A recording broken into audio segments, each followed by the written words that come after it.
That's a problem. It's your criminal history. 96. That's one of the most I've done this for a long time. Thousands of cases. Well, you are one of the most prolific criminals that have set foot in this room. And I guess you have used similar kinds of sad stories to others to try to minimize your responsibility.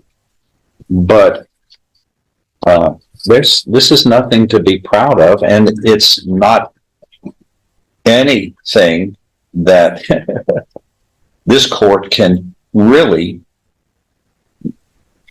sympathize with you. People come in here, everyone comes in here. Maybe one or two out of the thousands have been more prolific in their criminal quantity of crimes more than you. But all of those thousands of people that come before me could say, Miss Tiffany Marshall, she had 97 convictions, and you let her kind of sashay out of here. And I'd like the Tiffany Marshall rule, please, because aren't you supposed to be fair, Judge? Yeah, I am. I should be fair. And everybody is to be judged based upon their criminal history and character. And this is very poor character. And your criminal history is most prolific. This court is not going to change the rule of law, which states people are responsible for their bad acts, their criminal acts. They must be held responsible. Anything else? Well, I don't know that all of the theft by check citations were convictions. I know that she said she handled most of her things by paying her checks off. But the other thing is, I would ask the court that if the court is not willing to allow her to be on probation, and even though she got a year, the last time she had a state jail felony, we would ask that you consider something on the low end, 6 months, or even a 1244. In light of her other problems that just we would have to, as the taxpayers, have to deal with because she's so ill. So I would ask the court, if you're going to send her to jail, that you consider something on the low end. Anything else? If not, on that argument, truly, then people who are seriously ill have carte blanche to do pretty much anything they want, and everyone has some form of situation health-wise that they're dealing with. Even the most healthy people are not perfect. I so find you guilty. I'm following this agreement. You are hereby sentenced to confinement in the state jail for a term of 15 months. You will be given credit for all time that you have served in accordance with this.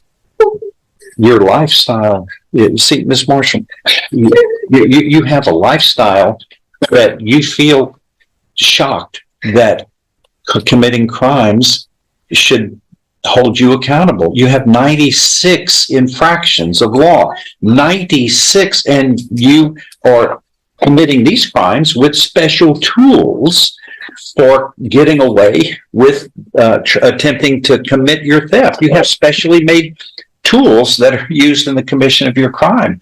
You can't, a judge cannot be lenient with you. You cost everybody. You are a one-person wave. It's thefts that cost everybody more money at merchandise stores because their theft, the loss is so high. We have to pay for your criminal acts.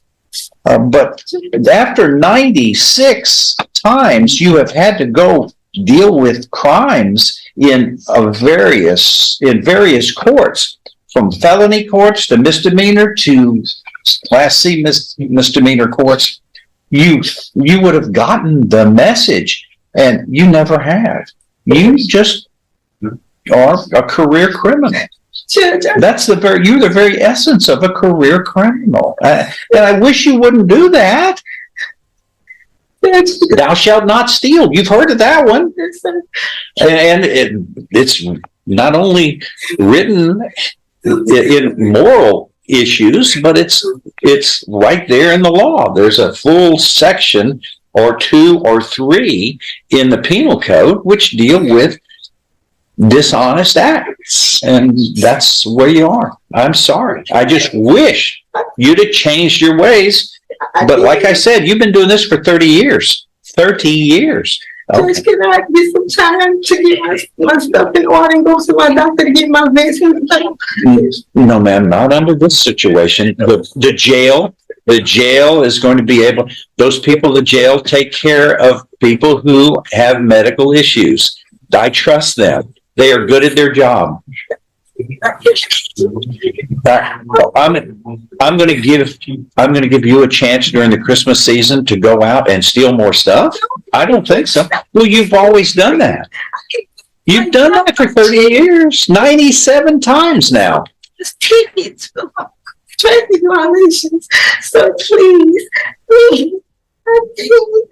I got my grandkids. Ma'am, my God, ma'am. You didn't think of all of that when you made a choice to steal? At this point, the judge leaves no room for doubt. This is her last chance, not another opportunity. If she comes back to this courtroom again, the next sentence will not include probation. Lose? And the people who rely on you or respect you or look up to you? I've got children. I've got grandchildren. They help me make the right choices, and it's not all that hard to think about them first. And you don't. You just thought about stealing for your needs. I'm sorry. I don't mean to. I hate being the Grinch here, but this is all about law and order. And this is 97th time. 97th time, my gosh. It's like all them times it's like tickets and Ma'am, they were all crimes that you were found guilty of. They were all crimes. All of them were crimes. That is all. And make sure that you inform the jail about your health needs so that they can get the proper. 2 felony cases already under probation, yet she is given another chance. Now the real test begins. Will she take this opportunity to rebuild her life?